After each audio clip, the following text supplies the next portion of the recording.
I wasn't the man who made her, but I damn sure was the man who raised her.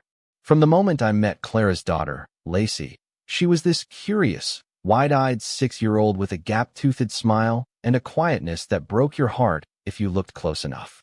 Her father was somewhere in Arizona, probably drunk or broke, or both. I didn't ask much about him because every time I did, Clara would change the subject, and Lacey would stare at the ground like she was waiting to disappear. When Clara and I moved in together, it wasn't just a couple playing house. I took on the role of dad, knowing it wasn't just a title, it was a promise. And I kept that promise, every damn day, for over 20 years. I paid for her school uniforms, packed her lunches when Clara was running late, stood in the back of school plays with a camcorder the size of a brick just to make sure someone was recording her moment. I taught her how to ride a bike, how to parallel park, and how to not fall for sweet-talking boys who only saw her smile and not her worth. Every time she scraped her knees or had her heart broken, it was my shoulders she leaned on. Clara, bless her, loved her daughter deeply, but she was never the most emotionally available person. She could do love in theory, but I did it in practice. And that's why it stung so badly, so unreasonably hard, to realize how quickly that love could be forgotten when I stopped saying yes. The thing about raising a child that isn't biologically yours is that the effort never truly gets acknowledged. Not really.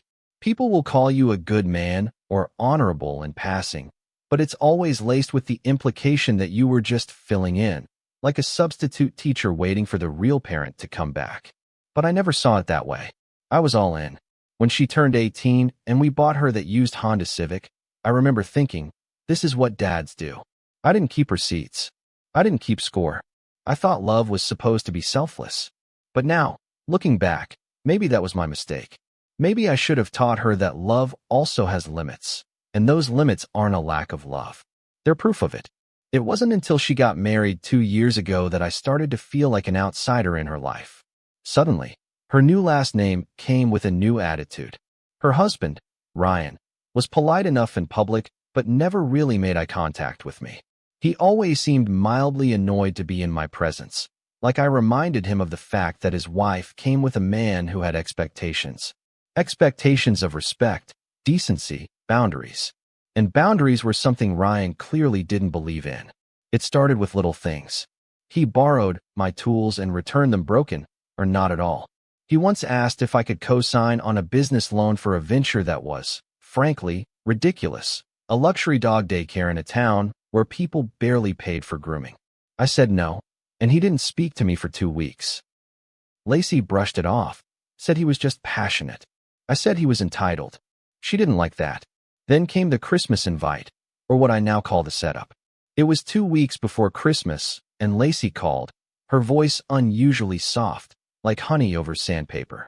She said she and Ryan were throwing a dinner party at their new house. A house, mind you, that I helped furnish after they maxed out their wedding registry and still needed a couch and a dining table. I was genuinely touched. I thought maybe it was her way of reconnecting, of pulling me back in. I should have known better. Within 5 minutes of arriving, before I'd even taken off my coat, Ryan pulled me aside and said they were hoping I'd help them with one last thing.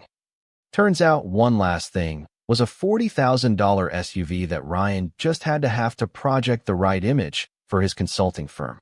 I laughed. I actually laughed, thinking he was joking. But he wasn't. And Lacey wasn't either. She just stood there beside him, eyes wide and lips tight, waiting for me to say yes, as if it were already done. When I said no, it was like the air was sucked out of the room. Lacey's expression hardened in a way I'd never seen before. She didn't yell. She didn't cry. She just stared at me like I was someone she'd never met. "You don't love me," she said, voice shaking not from sadness but rage. "If you did, you'd help us. Don't come near me again." And that was it. No room for conversation. No appeal. No understanding. Just exile, delivered with the kind of finality that made my ears ring. I stood there for a moment, unsure if I should argue or walk out. I chose the latter, not because I was calm, but because I knew if I said anything in that moment, I might have said something I couldn't take back. Turns out, she already had. Driving home that night, I didn't feel angry. I felt hollow. Betrayal doesn't burn right away. It seeps in slowly, like cold through a crack in the window. I kept replaying her words, over and over, as if some hidden meaning might appear if I listened closely enough. But the meaning was already clear. I was only her father when I was funding her dreams. The moment I declined, I became disposable. And once you realize you're disposable to someone you raised, you stop offering yourself up. 3 days passed before I told Clara what happened. Not because I was hiding it, but because I needed time to sit with the weight of it, to figure out if I was overreacting or if I had just witnessed the unraveling of a 20-year bond in under 5 minutes. She was in the kitchen when I finally told her, pouring coffee like it was any other morning. I watched the way her shoulders stiffened when I mentioned the SUV, how her lips pressed into a line when I told her what Lacey had said. She didn't ask if it was true. She didn't question the details. She just sighed and said, "She's under a lot of pressure right now." And right then, I knew I was alone in this. That kind of loneliness doesn't hit you like a slap. It settles in your bones like dampness. I walked out onto the porch and stared at the empty driveway where Lacey's first car used to sit, the one I bought when she got her license, the one I kept paying to maintain even after she graduated college and got her first job. I remembered how she used to call me from the road, excited to tell me about a job interview or a friend she just met. Back then, I thought we were solid. I thought love, once built that strong, didn't fracture. But love that isn't reciprocated doesn't endure. It rots quietly, beneath the surface, until one day it collapses. 2 days later, she sent me a text. Not a call, not a voicemail. Just a text. "Don't worry about Christmas. We've decided to keep it small. Hope you understand." No apology. No reconsideration. Just that hollow, corporate phrasing people use when they're dismissing you from their life like an HR rep doing layoffs. I stared at the message for 10 minutes before finally setting my phone down. I didn't respond. What was there to say? I'd gone from being her father to a financial inconvenience in under a week. And still, somewhere inside me, some foolish, wounded part was waiting for her to call back, to apologize, to cry and say she didn't mean it. That call never came. The silence gave me too much time to think. And thinking led to remembering. I started replaying all the times I'd said yes to her without hesitation.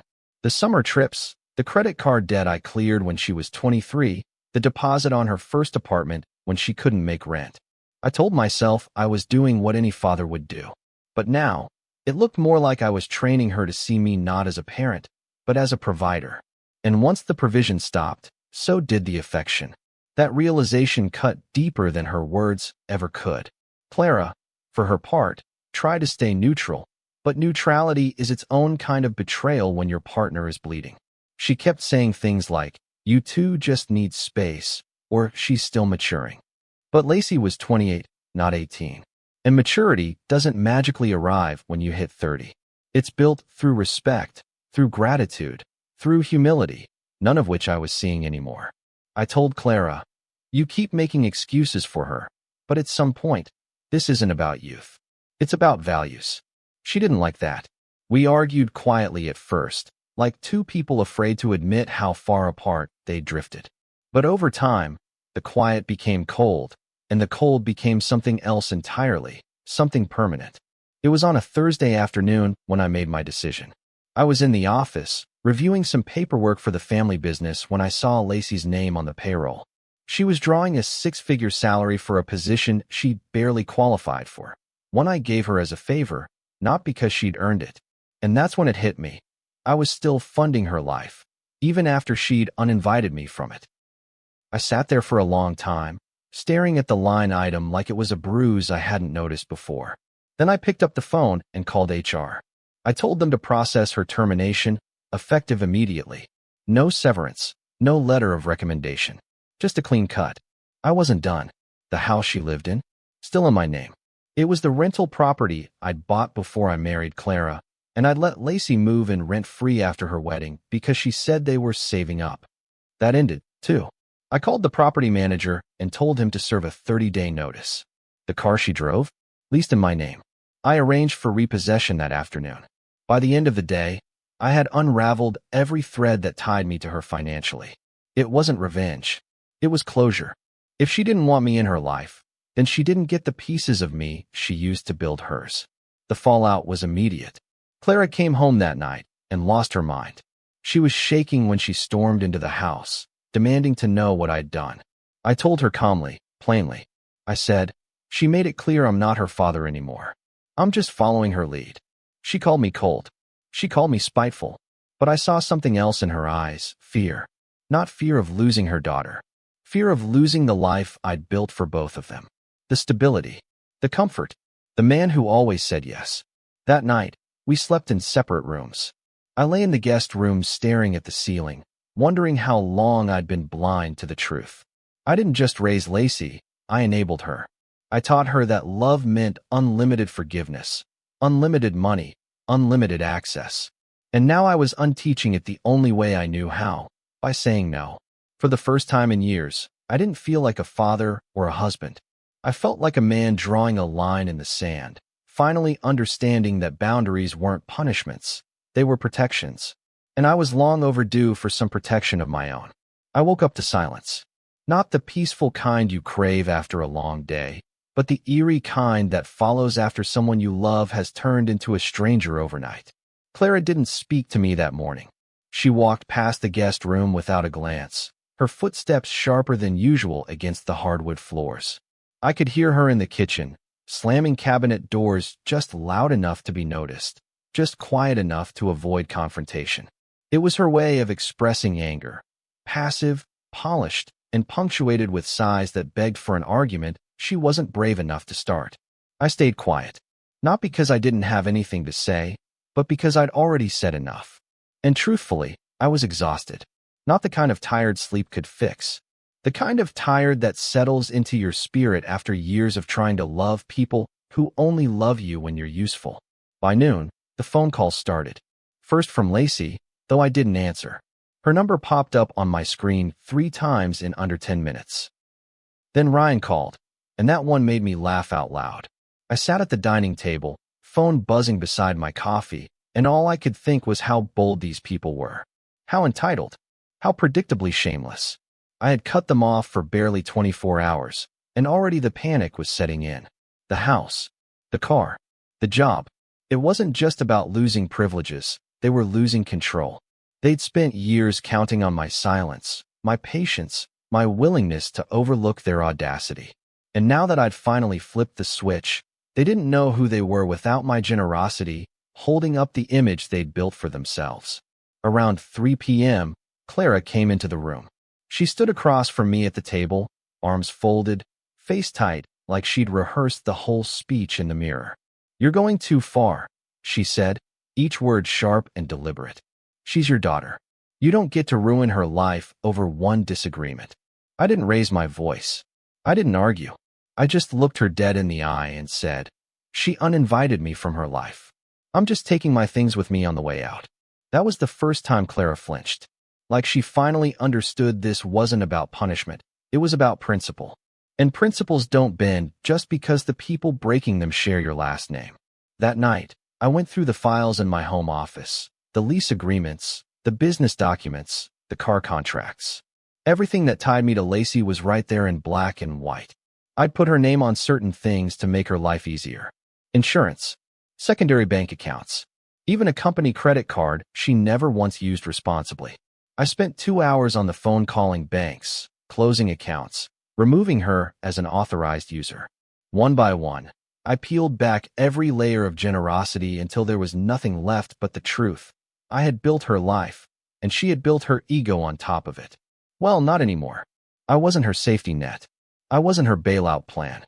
I was done being the ghost she cashed in on every time she made a reckless decision. The next day, she showed up at my office. Not alone. Ryan was with her, wearing that smug expression he always wore when he thought he had the upper hand. They didn't ask to come in. They barged through the glass doors like they still had a right to anything with my name on it. My assistant looked at me, panicked, unsure what to do. I nodded, gave her the all-clear. I wanted this confrontation. Needed it, even. Lacey launched into a tirade before she even sat down. "You embarrassed me. Do you know what it looks like for my car to be taken in the middle of the day? Do you know how humiliated I felt?" I waited until she was done. Let her scream. Let her unload. Then I leaned forward, elbows on the desk, and said, You didn't care about humiliating me when you told me not to come near you again. Don't act surprised that I listened.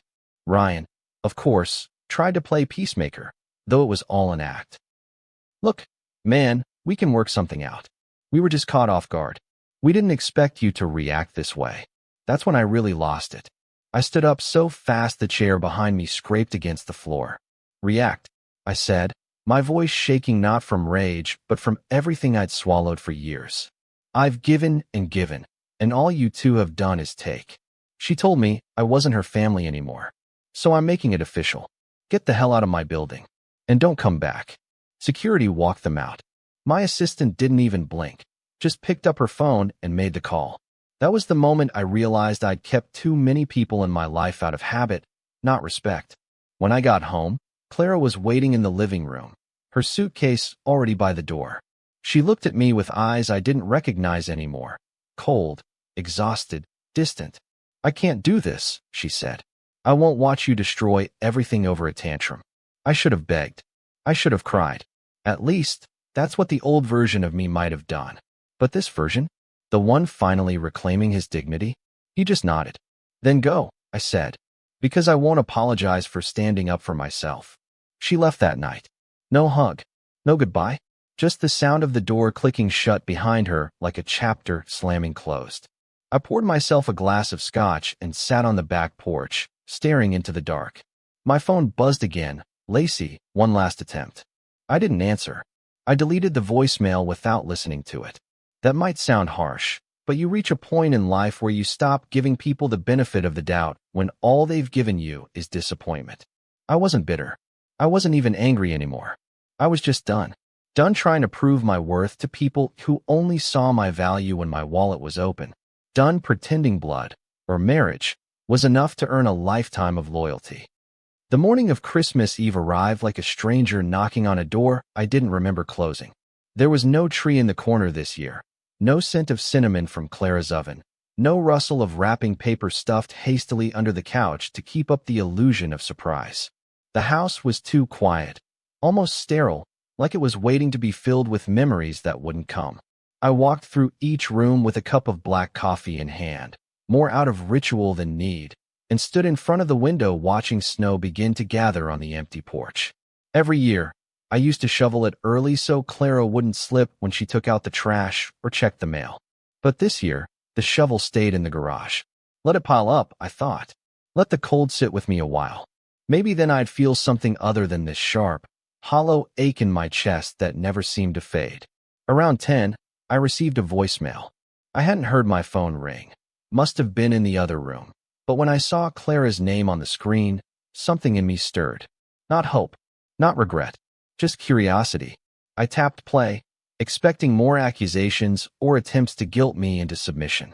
But her voice was soft, almost unfamiliar, like she was trying on vulnerability for the first time in years. I miss you, she said, and paused like she wasn't sure she meant it. I know you're angry, and maybe you should be. But this isn't what I wanted. Lacey's confused, but she's still your daughter. I wish things were different. She didn't ask me to call her back.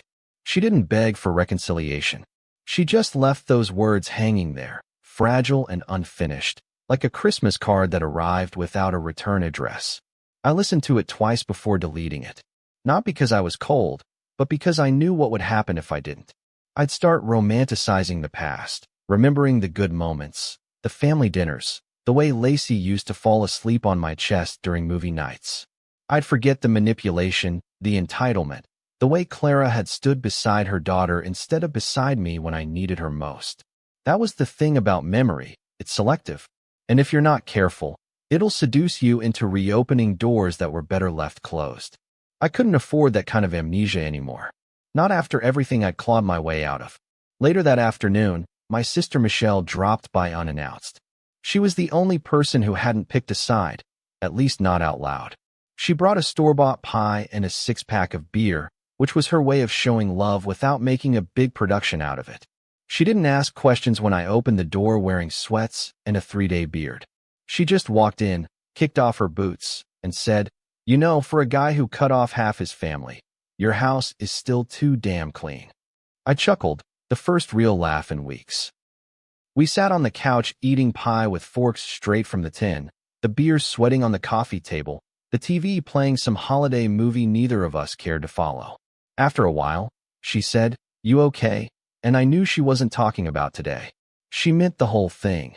The divorce, the firing, the eviction, the emotional shrapnel I'd been pulling from my ribs every day since. I nodded slowly. "I think so," I said. "I feel lighter. Guilty sometimes, but lighter." Michelle didn't sugarcoat her response. "That's what freedom feels like at first. You're not used to it. It's going to feel wrong before it feels right." She looked at me with the same eyes she had when we buried our mother. Strong, soft, brutally honest. "You did what you had to do. Doesn't mean it doesn't hurt. Doesn't mean it won't keep hurting for a while." I appreciated her for saying that. For not trying to wrap my choices in moral superiority or call it self-care like it was some Instagram quote. She understood the cost of boundaries. Understood that sometimes protecting yourself means breaking your own heart first. That night, I walked around the block, bundled up in my coat, watching the soft yellow lights flicker in windows that belonged to strangers. I passed homes filled with noise and laughter, silhouettes of families clinking glasses, kids tearing through wrapping paper, someone playing piano in the distance. For a moment, I felt like a ghost walking through other people's memories, like I'd stepped out of my own life and wandered into theirs by mistake. But the strangest part was, I didn't envy them. I didn't crave what they had, because I knew that what I had lost wasn't peace. It was the illusion of family. And illusions, once shattered, are never worth rebuilding. When I got home, I poured myself a drink and sat by the fireplace, the only light coming from the flickering flame behind the glass. I thought about all the Christmases I'd spent putting others first, buying gifts I couldn't afford just to see a smile, cooking meals no one ever thanked me for, pretending everything was fine because it was easier than starting a fight. This Christmas, I had none of that. Just quiet, just space, just me. And for once, that was enough. More than enough. I raised my glass, not in celebration, but in acknowledgement. A private toast to the man I'd become, forged not through praise, but through pain. I took a slow sip and whispered to no one, "Merry Christmas." The envelope came in a manila folder with my lawyer's name typed neatly in the upper left corner. No fanfare, no drama, just bureaucracy at its coldest. Inside were the divorce papers Clara had expected me to stall on, maybe even reconsider. But I didn't hesitate. I signed them that same afternoon, the pen gliding across the page with a finality that felt less like loss and more like liberation. I had expected that moment to feel heavier, to carry the weight of 2 decades of marriage and memories. But all I felt was stillness, like my life had been on pause and was finally beginning to play again. There were no tears, no internal debate, just ink on paper and the quiet certainty that I was finally doing something for myself instead of for everyone else. What struck me most, though, was how little Clara fought. When I filed, I expected a storm, threats, begging, accusations, but instead, she complied. Through her lawyer, she asked for a few sentimental items from the house.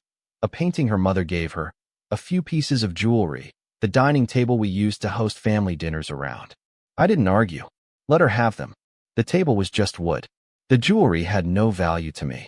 The painting, once something I used to stare at while sipping coffee, now felt like a relic from a life I didn't recognize. I packed those items myself, bubble-wrapped them with care, and left them on the porch for her to collect. She came while I was out. Smart move. I don't know what I would have said if I saw her face again. Maybe nothing at all. Maybe too much. In the days that followed, I started clearing out the rest of the house. Not just physical objects, but emotional baggage. I went room by room, deciding what stayed and what went. The guest room where Lacey used to sleep during college breaks. I turned it into a reading room. New coat of paint, different curtains, all trace of her gone. The living room couch where Clara and I used to sit in silence, pretending our marriage wasn't already eroding.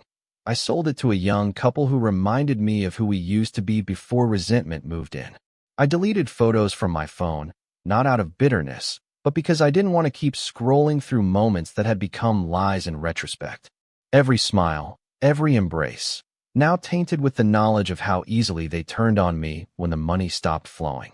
I ran into Lacey once, a week after the divorce finalized. It wasn't planned. I was grabbing lunch at a small cafe downtown, one of those places she used to love when she was still in school and wanted to meet for father-daughter brunches. She walked in with Ryan, of course. They saw me, and for a split second, I saw something flicker in her eyes. Maybe guilt, maybe anger, maybe just discomfort. I didn't move, didn't speak, just locked eyes with her and gave a polite nod before going back to my sandwich. She didn't come over. She didn't wave. Ryan leaned in and whispered something to her, and they left with their order in a to-go bag. No scene, no closure, just absence. And somehow, that silence was louder than any confrontation we could have had. It told me everything I needed to know. She wasn't sorry. She wasn't coming back. And that was fine by me. Michelle visited again the next weekend. She noticed the changes immediately, the new rug, the missing photos, the quiet that no longer felt suffocating. We sat on the back patio, watching the late January sun stretch over the horizon, and she said, "I didn't think you'd actually go through with it. The divorce." I shrugged, sipping my beer.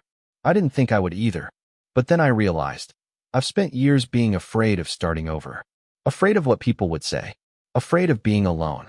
And for what? To be used? To be treated like I owed them for loving them. She nodded, silent. Then she reached into her bag and pulled out an old photo. Me and Lacey at her high school graduation. I was smiling, proud. She was beaming. "You were a good dad," Michelle said softly.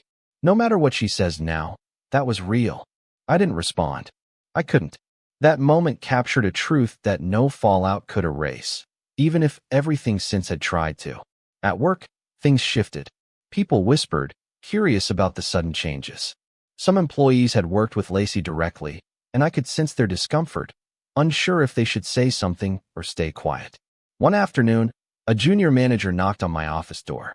Her name was Rachel, young, smart, the kind who actually earned her place in the company. "I just wanted to say," she began, nervous, "that what you did took guts. Most people in your position would have kept the peace to avoid scandal. But you did what was right." I thanked her genuinely. That moment reminded me that not everyone expected me to be a doormat. Some people actually respected boundaries, respected integrity. It was the kind of validation I didn't know I needed until I heard it out loud. But even in all that clarity, the nights were still hard. I'd lie awake sometimes, staring at the ceiling, replaying conversations I never got to have. Apologies that never came. Questions that would never be answered. I wondered if Clara ever cried. If Lacey ever regretted anything. If Ryan secretly blamed her for how things turned out. I'll never know. And maybe that's a good thing. Maybe the real healing comes not from getting the answers, but from accepting that some people will never understand the damage they caused because they never saw it as damage. To them, it was just what they were owed. By the end of February, I was sleeping through the night again. I started going on walks every morning, breathing in the cold air like it owed me nothing. I signed up for a cooking class, something I'd always wanted to do but never made time for. I wasn't trying to rebuild what I lost. I was building something new. Not a replacement, but a reclamation. A life where I wasn't constantly giving until there was nothing left. A life where my worth wasn't tied to my wallet or my willingness to tolerate disrespect. And in that quiet, in that stillness, I finally understood. Sometimes the most loving thing you can do, for yourself, is to walk away without looking back. It was a Tuesday when I saw them again, the last time, I think, that any of us will be in the same room. We were finalizing the transfer of shares for the family business, and I use that term loosely now. Family never meant blood to me. It meant effort, loyalty, consistency. But I suppose those values weren't as hereditary as I once believed. The conference room smelled like lemon polish and silence. Lacey sat on one side of the long table, arms crossed, trying to look unbothered. Ryan was beside her, tapping his fingers on the wood like he was the one losing something. Clara sat furthest from me, her face unreadable, dressed in the same soft blue sweater she wore the day we signed our marriage certificate. A poetic choice, I'm sure, but the symbolism was wasted on me. My lawyer explained the terms: simple, clean, airtight. They'd be bought out of the company with no residual stake, no say, no access. I was consolidating everything, starting fresh. The papers slid across the table toward them, and for the first time in months, no one spoke. The quiet felt earned, like the ending of a film that didn't need a final twist. Lacey picked up the pen, hesitated, then signed. No dramatic pause, no teary eyes. Just her name on a line that ended a chapter we'd both long outgrown. Ryan did the same, barely glancing at the print. Clara, though, she didn't sign anything. She had nothing left to claim. Her silence was her only parting gift. As they left, Clara looked at me, just for a second, and I could almost see the woman I married 20 years ago. The one who used to dance barefoot in the kitchen when her favorite song came on. The one who cried when Lacey called me dad for the first time. That version of her was long gone, buried beneath years of entitlement and misplaced loyalty. But for one flickering second, I saw her. And she saw me. We didn't speak. We didn't need to. Some goodbyes aren't spoken, they're accepted. They walked out, the door clicking behind them with a sound so soft, so final, it might have been mistaken for peace. In the weeks that followed, I felt something strange, an unfamiliar ease in my own home, in my own life. I didn't realize how much space they took up in my mind, in my days, until they were gone. For the first time in years, I wasn't waiting for a call, a request, a problem to solve that wasn't mine. I started waking up earlier, not because I had to, but because I wanted to. I began cooking meals from scratch, playing music in the background without anyone rolling their eyes. I even started keeping fresh flowers in the entryway, something Clara always hated. She said they were a waste of money. But now, they felt like a quiet declaration. This house belongs to someone who chooses beauty, even when no one's watching. One Sunday, Michelle and I went out to the lake where Dad used to take us fishing. We didn't bring rods, just folding chairs and sandwiches. We sat there for hours, saying very little. At one point, she asked me, "Do you miss them?" It was a fair question, one I had avoided answering, even to myself. I looked out over the water, watching how the light danced over the surface like it didn't owe anyone an explanation. "I miss who they pretended to be," I finally said, "but not who they were, and definitely not who I had to become around them." Michelle nodded like she understood. Maybe she did. She had her own share of boundary-setting battles with our extended family. Pain, it seems, runs in the blood. But so does the strength to end the cycle. About a month after the paperwork was finalized, I got a letter in the mail. No return address, but I knew the handwriting. Lacey. It was short. Just a few lines scribbled across a notepad page. "I'm sorry it ended like this. I know you did a lot for me. I just wish you hadn't taken everything away all at once." No signature. No love. No request to talk. I sat with that letter for a long time. Read it, reread it, considered what kind of reply, if any, would make a difference. In the end, I didn't respond. Not because I hated her, but because I'd already said everything that mattered the moment I stopped giving her the pieces of me she thought were hers to demand. I burned the letter in the fireplace that night, watched the edges curl, the ink darken and vanish. I let it go, truly let it go. I won't pretend there weren't lonely days. There were. Holidays especially. The kind of silence that echoes louder when you know what used to fill it. But solitude isn't the same as loneliness. One is chosen, the other is endured. And I had finally chosen myself, after decades of shrinking to fit inside someone else's comfort zone. I filled the silence with new things. Books I hadn't read, music I hadn't heard, friends I hadn't seen in too long. I started mentoring younger men in business, not because I missed being needed, but because I wanted to give without being used. There's a difference, and now, I understood it intimately. Now, nearly a year later, I look back not with regret, but with clarity. I see the warnings I ignored, the red flags I painted green in the name of love. But I also see the strength it took to finally stop. To say, enough. That word saved me. Enough disappointment. Enough guilt. Enough bending over backward to prove I was worthy of a love that should have come freely. I deserved better. And once I realized that, there was no turning back. No half measures. No apologies for choosing peace over proximity. Sometimes the hardest thing you'll ever do is walk away from the people you once would have done anything for. But when love turns into leverage, and your kindness becomes a currency they expect, it's time to choose yourself. If you've ever had to draw the line, If you've ever been made to feel guilty for finally saying no, I want to hear from you. Share your story in the comments, and let's talk about the strength it takes to stop being taken for granted. See you soon in the next story.